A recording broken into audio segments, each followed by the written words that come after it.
Hello and welcome to another vehicle highlight during our Driven to Serve exhibit. Today we're looking at this Ford Model A, heavily modified Ford Model A. Your eyes do not deceive you. These are treads mounted to a Ford Model A. The Ford Model A began development in 1928 and ran until 1931 to replace the Ford Model T, with quite a few million produced.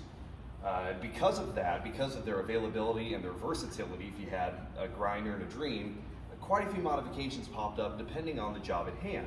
In this case, this vehicle was suited for rural mail delivery, and especially in our northern communities with a lot of snow, sometimes before good infrastructure, before the Department of Transportation, there really was no way to reach certain towns when it snowed. A lot of places got cut off for a couple months.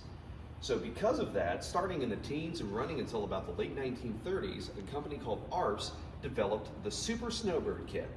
What this entailed was a modified front axle to be able to bolt skis to the front, which we'll look at in a moment, a different suspension that would actually bolt to the underside of the car onto the frame, and then a set of tracks. Normally there would be a different set of what's called paddle tires that would grip the tracks a little bit better.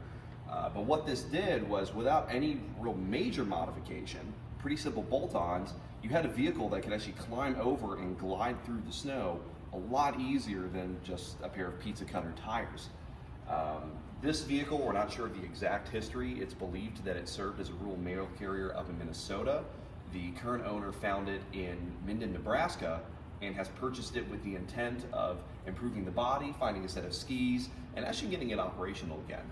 Those that do have snowbird kits are very fond of them, and it's not uncommon, especially up north in communities like Maine, to see a lot of people just playing in the snow with these. It's a lot of fun. Now, moving forward, of course, we have to discuss the other Model A that we have in our collection.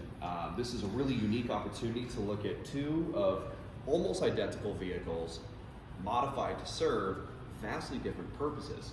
So where we have our vehicle that was modified to fit a set of skis and glide through the snow, we have a vehicle that's set up for a much more mild job. This is a 1929 Ford Model A station wagon. As you can look, there is a full wood constructed body in the back, no windows. It's very easy to get in and out of the vehicle. And you may be wondering, of course, where does the name station wagon come from? Well, it actually comes from the fact that this was built for the sole purpose of working at train stations, train depots, hotels, because these were quick and easy to construct for companies like Ford, who started offering these as a factory body in 1929.